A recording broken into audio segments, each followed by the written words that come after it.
Halo, assalamualaikum warahmatullahi wabarakatuh. Perkenalkan, nama Ibu Nisa Nurfikriyah. Mungkin kalau perkenalan udah ya kemarin pas Ibu ngisi materi MPLS, tapi nggak apa-apa sekarang perkenalan lagi. Barangkali kemarin ada yang tidak sempat bergabung. Nah, Ibu di SMA Negeri 1 Subang itu bukan mengajar sih, sebagai guru BK atau bimbingan dan konseling. Nah, kalau misalnya teman-teman di sini ada yang belum tahu di mana sih ruang BK itu? Nah, ruang BK itu ada di lantai 2 ya. Apa ya kalau berjejer sama koperasi itu. Bawahnya kan koperasi. Nah, di atasnya itu ada satu ruangan di paling ujung yang samping masjid itu ruang BK. Kalau nanti misalnya kita sudah tidak daring lagi, kalian bisa konsul-konsul, bisa main-main bareng, bisa sharing-sharing, bisa ngobrol-ngobrol dengan ibu. Silahkan datang saja ke ruang BK.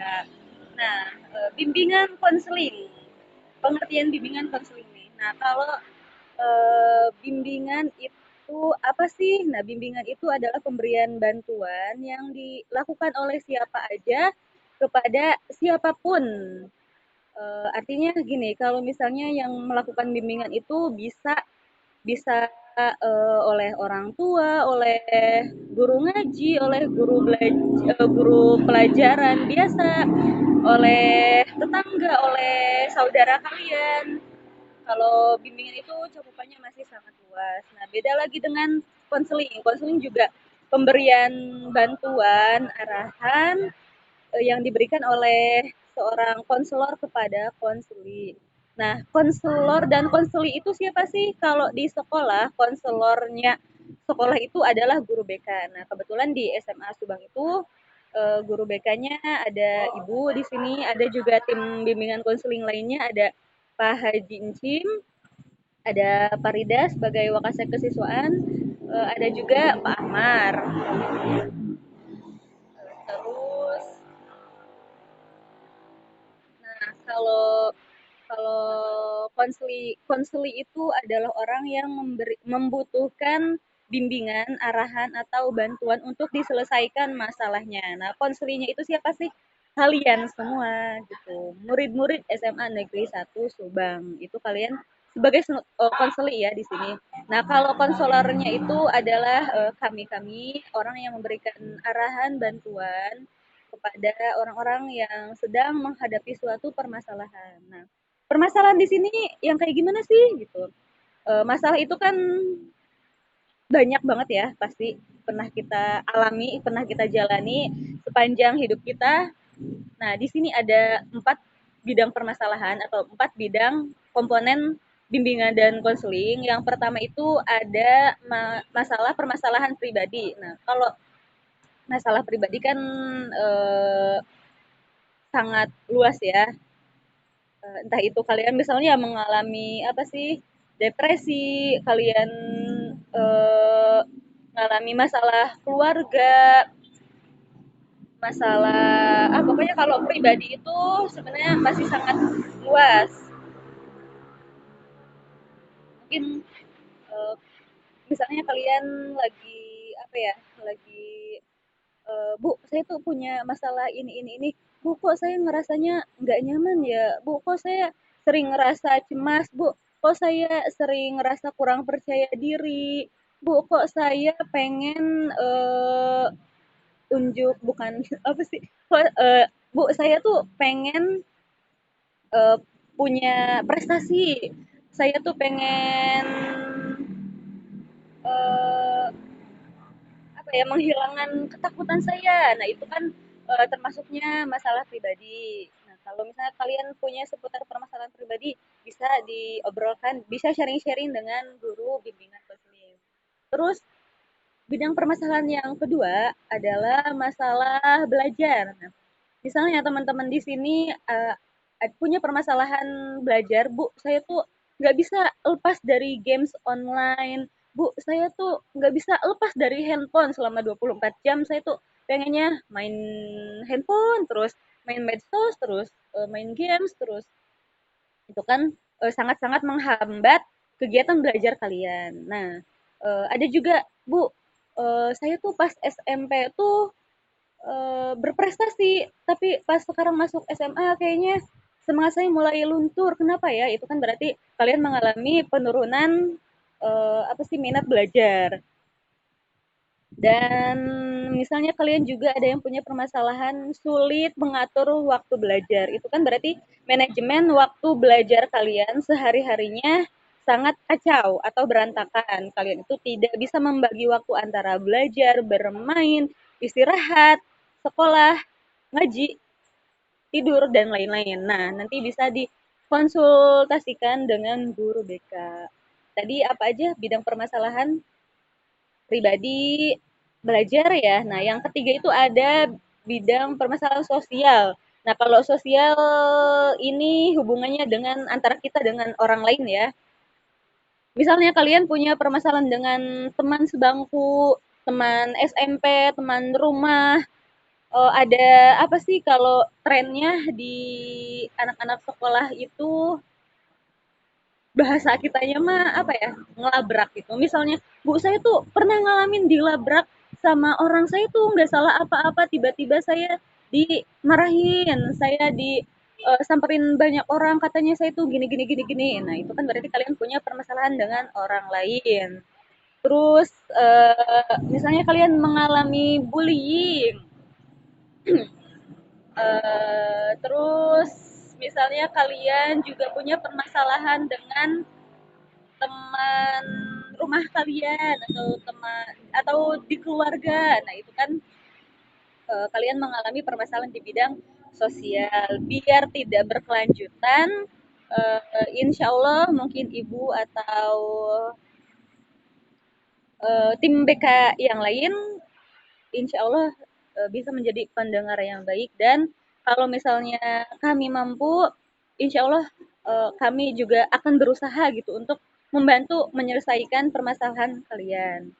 Nah, bidang permasalahan terakhir itu adalah bidang karir. Nah, aduh, duh, sorry, sorry. Nah, bidang permasalahan karir. Nah, karir di sini mungkin apa ya? Karir itu berbicara tentang karir pastinya menyangkut masa depan kalian kan.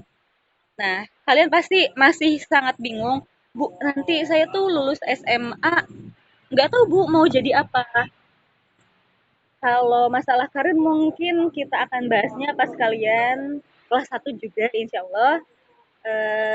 Tapi mungkin lebih difokuskan pas kalian nanti kelas 12. Nah, karir di sini ada 3 hal yang akan Ibu bicarakan nanti ketika kalian kelas 12, yaitu pertama itu kuliah. Nanti setelah lulus SMA, apakah kalian akan melanjutkan ke jenjang perguruan tinggi atau kuliah ya, dalam kurung kuliah, atau mau melanjutkan kerja, atau mau nikah aja. Atau ada pilihan keempat. Pilihan keempatnya itu mungkin tidak tiga-tiganya, alias pengangguran, mohon maaf.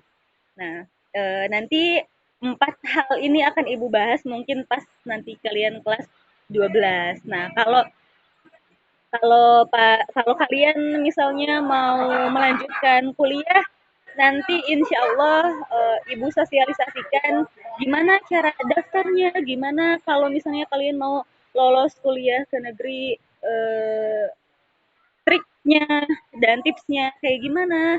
Terus kalau misalnya kalian mau lanjut kerja, insya Allah kalau misalnya Ibu ada informasi mengenai loker ya, lowongan pekerjaan akan Ibu share, tapi itu kan nanti 3 tahun lagi pas kalian kelas 12. Terus kalau misalnya kalian mau nikah gimana? Oh itu kayaknya urusannya di luar pihak sekolah ya, dengan keluarga atau dengan pihak KUA dan pihak calonnya kalian. Nah itu mah obrolan nantilah masa 3 tahun lagi. Eh, Terus gini, nah tadi ada 4 permasalahan yang sekiranya kalian alami dan bisa dikonsultasikan, bisa bisa di sharekan ke guru BK. Nah, di dalam bimbingan konseling ini tentunya ada beberapa asas yang terdiri dari beberapa asas. Pertama itu ada asas keterbukaan. Asas keterbukaan ini artinya kalian misalnya punya suatu permasalahan. Nah, kalian itu harus terbuka ke kita. Jangan ada hal yang ditutup-tutupi. Misalnya kalian punya permasalahan pribadi. Nah, kalian menceritakan segala keluh kesah kalian, segala permasalahan yang kalian alami. Nah, kalau bisa semua-muanya diceritakan. Jangan ada hal kecil pun yang ditutup-tutupi. Ya, asas yang kedua itu ada asas kerahasiaan. Nah, asas kerahasiaan ini eh, jadi yang taunya itu adalah pihak konselor dan konseli aja. Konselornya ibu atau tim BK yang lain, konselinya yaitu kalian. Nah, jadi misalnya kalian cerita nih, sharing-sharing atau apa ya, bahasa gaulnya, bahasa yang mudah dimengertinya itu curhat. Nah, misalnya kalian curhat ke kami, ke tim BK mengenai suatu permasalahan kalian, berhubung di BK itu ada asas kerahasiaan, jadi insya Allah masalah yang sedang kalian alami itu tidak akan kami bocorkan ke pihak manapun, entah itu ke guru atau ke orang tua kalian, bahkan ke teman kalian gitu. Ya kecuali memang itu apa ya, permasalahannya udah nyangkut kriminalitas mah mungkin kami juga membutuhkan bantuan untuk kolaborasi dengan pihak lain, konferensi kasus gitu dengan pihak lain. Misalnya nih kalian ada yang melakukan apa ya, narkoba, misalnya ada yang nyandu narkoba, ada yang tawuran gitu kan, itu mah permasalahannya udah kriminal ya. Jadi BK juga tidak bisa menyelesaikan permasalahannya sendiri, permasalahan kalian itu. Kami juga butuh untuk kolaborasi dengan pihak lain gitu. Entah itu orang tua kalian, wali kelas atau siapapun gitu. Terus asas selanjutnya ada asas kekinian. Nah, asas kekinian itu adalah kekinian gitu.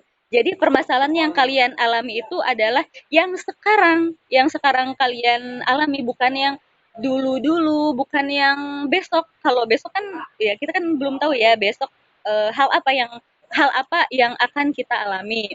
Tapi kalau misalnya kalian punya suatu beban yang emang dirasakan sejak dulu, sejak kecil, ya bisa juga untuk dicurahkan.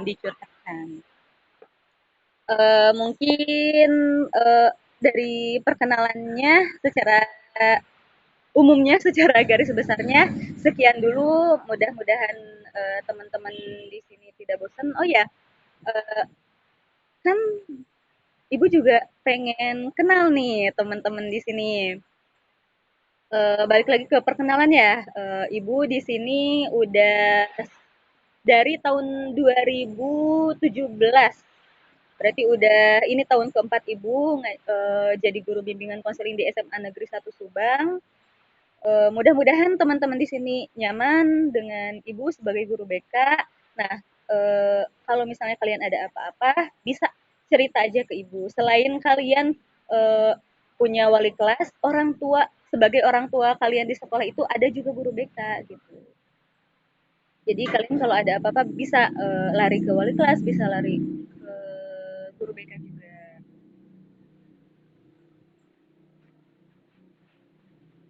Nah, eee,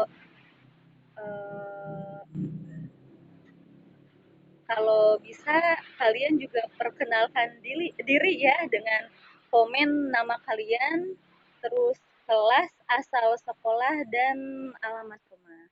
Nah, kalau alamat rumah Ibu sendiri, eee, Ibu tuh suami Ibu kan di Desa Gunung Aji ya, jadi Ibu tapi kalau Ibu asalnya dari Sukasari, Subang tuh. Jadi ganti-gantian, kadang tinggal di Subang, kadang tinggal di Gunung Aji. Kalau misalnya kalian mau ada yang mau cerita-cerita secara langsung bisa datang aja ke Sukasari gitu, ke Subang, ke rumah ibu yang di Subang.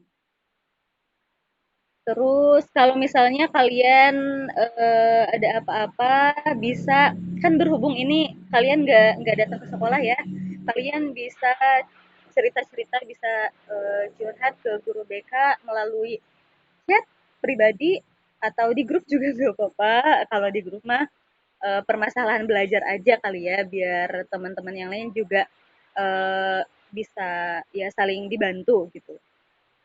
Kalau misalnya udah masalah pribadi, masalah sosial, ya itu kalian chat pribadi aja ke ibu. Tapi kadang ibu tuh suka slow respon kalau di chat ya, suka banyak banget chat masuk. Kalian bisa telepon aja kalau misalnya hal yang ingin kalian ceritakan itu urgent, atau penting atau darurat. Kalian telepon aja nggak apa-apa kok. Sekian untuk pertemuan pertama, ya perkenalan perkenalan diri dari ibu. Kalian bisa panggil ibu ibu Nisa atau ibu Ica ya. Nah kalau misalnya kalian lihat muka ibu di jalan nih, sapa aja. Insya Allah ibu tuh lebih seneng kalau misalnya bisa lebih dekat dengan anak-anak SMA Negeri 1 Subang ini. Ya, oke, sekian dari Ibu, perkenalan dari Ibu. Kurang lebihnya Ibu mohon maaf. Wassalamualaikum warahmatullahi wabarakatuh.